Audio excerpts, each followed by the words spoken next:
오늘 말씀은 이제 모세가 르우벤 자손과 갓초센에게 길르앗 산지 절반과 그 성읍들을, 그리고 므낫세 반 지파에게 길르앗의 남은 땅과 바산 지역을 준 이야기입니다.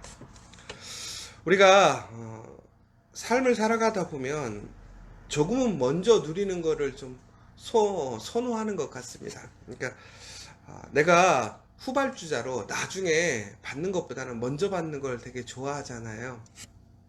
그래서 밥 먹을 때도 보면 먼저 먹으려고 하고, 상품도 먼저 받으면 좋겠고, 이것이 우리의 마음이 아닌가 싶습니다.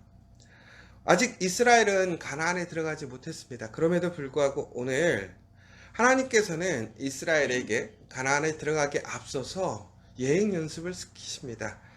우리가 경기를 치자면, 복싱을 치자면 스파링을 한번 먼저 보여주신 거죠. 왜 그러냐면 기량이 얼마나 되는지를 확인해 보는 것이죠. 실전 게임에서. 그러나 아직도 이스라엘은 그 안에 내면적으로 하나님 앞에 여러 가지 생각들이 있었을 거예요.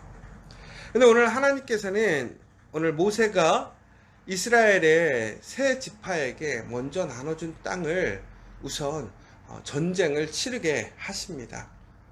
종국에는 이 땅이 어떤 땅이었느냐, 그들이 점령한 후에 그 땅을 보았더니 그들이 처음에 가나안에 들어가지 못했던 그러한 땅들과 비슷했더라는 거예요.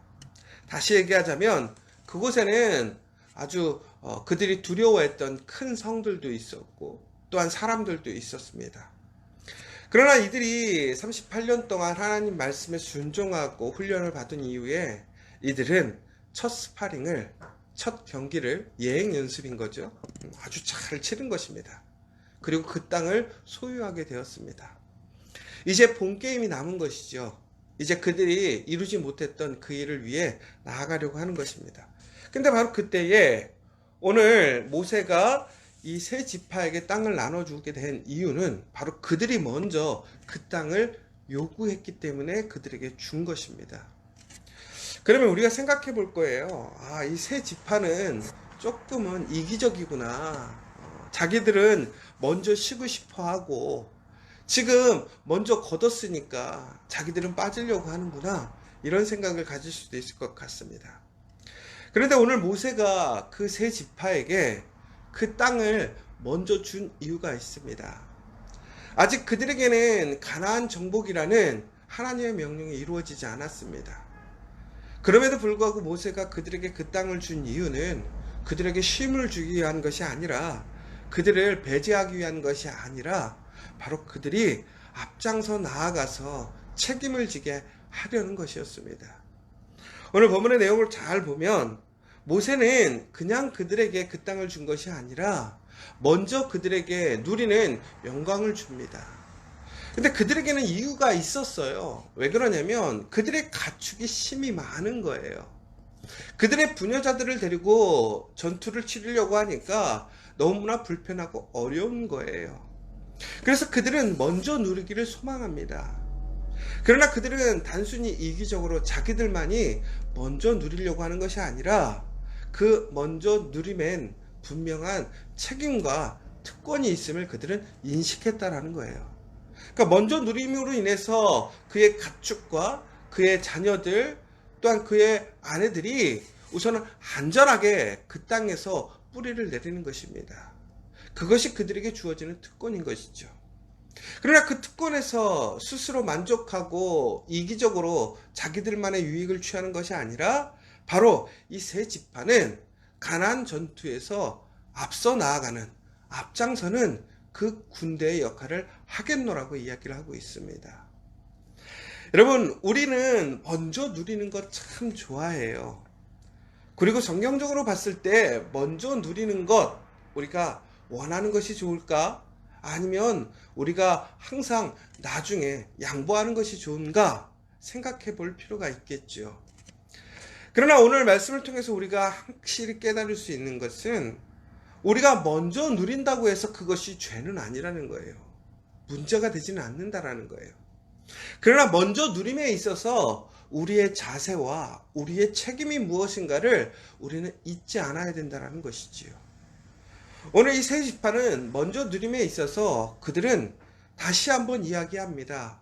우리가 가나안 전투가 시작되고 끝나는 그날까지, 더 나아가서 하나님께서 이스라엘에게 명령하신 그 가나안을 완전히 정복해서 우리 나머지 이스라엘 모든 지파들이 그 땅을 차지할 때까지 물러서지 않겠다고, 앞장서겠다고 이야기를 하고 있습니다. 결국은 여러분, 우리가 먼저 누릴 자격이 무엇인가? 결국은 앞장서는 사람이에요. 누구보다 먼저 앞서서 고생하고 위험을 무릅쓰고 하나님의 일을 해 나아갈 때는 그 사람이 먼저 누릴 수 있는 자격이 있다라는 거예요. 또 한편으로는 우리가 이렇게 앞서고 있는 사람들을 먼저 누릴 수 있도록 양보해 줘야 되는 것이에요. 우리 대구에서 보면 지금 많은 의료진들이 그 힘든 상황에 앞장서서 일들을 하고 있습니다. 근데 거기서 아주 좋은 미담들이 전해지고 있어요. 어떤 전해지는 거냐면 바로 그들을 위해서 시장에서 장사를 못하고 있는 상인들이 매일 아침 음식을 해와서 의사들을 챙겨주는 거예요. 어떤 순위에 있어서 의사들을 가장 먼저 세워주는 거예요. 무엇을 하든 간에. 왜? 그들이 지금 가장 최일선에서 가장 위험한 순간에 앞장서서 일을 하기 때문에 그들에게 뭘 해주는 거예요? 배려해주고 존중해주는 모습인 것이죠. 이게 단순히 내가 더 대우받아야 된다, 이런 모습이 아니라는 거예요.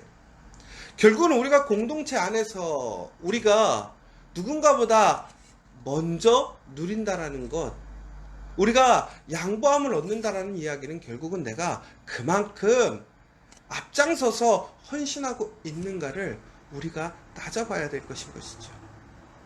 다른 얘기로 하자면 그러한 사람이 있다면 우리는 어떻게 해야 될까요? 그 사람을 존중해주고 또한 그 사람을 격려해주는 것이 아름다운 공동체의 모습이라는 것이죠. 더 나아가서 하나님께서 이 모세가 이 세 지파를 먼저 누리게 하고 앞장 세운 데는 또한 다른 이유가 있었습니다. 어떤 이유였느냐? 바로 다른 사람들에게 본이 되게 하려고 하는 거예요. 여러분, 이스라엘 사람들이 그 가나안을 정복하러 갔을 때에 12명의 정탐꾼을 앞서서 보냈습니다. 그런데 그 앞장섰던 사람들이 돌아와서 어떻게 했죠? 우리가 점령할 수 없다라는 거예요. 돌아가야 된다라고 얘기를 했습니다. 결국은 앞서는 사람들이 어떤 사람이냐에 따라서 뒤에 사람들은 그 앞 사람을 따라가게 돼 있는 거예요. 그러니까 우리가 앞을 걸어가는데 길을 몰라. 근데 발자국을 보고 쫓아가는데 그 발자국이 안전한 길로 인도할지 계곡으로 인도할지는 전국에는 그 앞 사람의 발자국이 어디로 갔느냐에 따라서 달라지는 것이지요. 결국은 이렇게 앞장서서 먼저 누리는 사람들의 본보기가 있을 때에 결국은 뒤따라가는 사람들은 결국은 그들의 심리적으로 무엇을 느낄까요? 아, 우리도 저 길을 따라가면 저 사람들이 누리고 있는, 저 가족들이 누리고 있는, 저들의 가축들이 누리고 있는 저 평안과 저 기쁨을 누릴 수 있겠구나. 전국에는 그 앞장서는 사람들, 먼저 누린 사람들에게 단순히 특혜를 주거나 책임감을 주는 것이 아니라 그 사람들의 모습을 통해서 하나님의 약속이 성취되어지는구나. 우리도 그 복을 소망해야 되겠구나. 그것을 보여주는 모습이라는 것이지요. 여러분, 오늘 이 말씀을 통해서 우리는 다시 한번 우리 신앙 가운데, 우리 믿음 가운데 여러분들이 앞장서는 사람들이 되셨으면 좋겠어요. 그러므로 이래 누리는 사람이 됐으면 좋겠어요. 여러분, 우리가 하나님께 받은 은혜로 누리는 것이 있다면 여러분, 우리가 잘 생각해야 될 것이 있어요. 그 누림에는 분명한 우리의 책임이 있다라는 거예요. 앞장서야 되는 책임이 있다라는 거예요. 앞장서는 것은 위험이 따릅니다. 외롭기도 합니다. 그러나 그 앞장섬에는 하나님이 주시는 복이 있어요. 먼저 누림에 복이 있어요. 더 나아가서는 하나님께서 그 먼저 누리게 하시는 데는 목적이 있다라는 것이지. 어떤 목적? 바로 사람들의 본이 되게 하시는 목적이 있다라는 거예요. 여러분이 결국 우리 공동체에서 혹은 내 가정에서 내가 앞장서는 사람이야. 너무 힘들고 지쳐. 그런데 여러분, 그때마다 잊지 않으셔야 될 것이 있어요. 그런데 그 앞장섬에는 분명한 누림이 따라온다라는 거예요. 더 나아가서는 바로 우리의 누림이 단순히 나 혼자만의 누림이 아니라 다른 사람들에게 복이 되고 증거가 되는 누림이 되게 하신다라는 거예요. 여러분, 그러면 앞서 가시겠습니까? 뒤따라 가시겠습니까? 저는 우리 커피와 교회 성도뿐만이 아니라 오늘 같이 이렇게 예배드리는 모든 분들이 앞장서서 먼저 누릴 수 있는 사람들이 되셨으면 좋겠어요. 그래서 나도 은혜를 누리고 복을 누리고 더 나아가서 다른 사람들에게 증거가 되고 모델이 되고 기준이 될 수 있는 사람들이 되었으면 좋겠어요. 여러분, 참 위기의 순간입니다. 어려운 순간입니다. 많은 사람들의 이야기가 시대의 변화와 더 나아가서 이제 그 변화 속에서 우리의 생활의 전반적인 것들이 많은 영향을 받을 거라고 이야기를 하고 있어요. 긍정적인 이야기보다 부정적인 이야기가 더 많아요. 아마도 올 한 해 계속 어려울 것 같아요. 그러면 우리는 어떻게 살아가야 되는가? 그러나 여러분, 이때 두려워하지 마십시오. 오늘 이렇게 얘기를 하고 있습니다. 내가 가는 모든 나라에도 여호와께서 이와 같이 행하시리니 너희는 그들을 두려워하지 말라. 너희의 하나님 여호와께서 친히 너희를 위하여 싸우시리라 하였노라. 여러분, 그 하나님을 의지하고 하나님이 예비하심을 믿으며 앞장서 나아가시기 바랍니다. 그리고 먼저 누리는 것에 대해서 부끄럽거나 어떤 이기적으로 생각하는 것이 아니라 내가 먼저 누림으로 그 하나님의 놀라운 증거가 될 수 있는 그 한 사람, 우리 공동체가 되었으면 좋겠어요. 여러분, 이미 우리에게 주어진 어려운 일들이 있어요. 그러나 이것을 피할 것이 아니라 담대하게 여러분 먼저 취하여 하나님의 은혜로 나아가는 저와 여러분 되셨으면 좋겠어요. 사랑하는 여러분, 오늘 먼저 구한 사람들이 있었습니다. 그리고 먼저 누린 사람들이 있었습니다. 그러나 모세는 그것을 허락했습니다. 왜? 바로 다른 사람들에게 본이 되게 하기 위해서. 여러분, 오늘 그들은 끝까지 이스라엘의 모든 사람들이 그 땅을 차지할 때까지 앞장서 나가겠다고 얘기했습니다. 여러분, 포기하지 마시고 나와 우리가 모두 다 함께 하나님 안에서 그 하나님의 약속을 누리는 그 증거가 확증될 때까지 다시 한번 힘써 오늘 이번 한 주를 승리하는 저와 여러분 되시기를 간절히 소망합니다.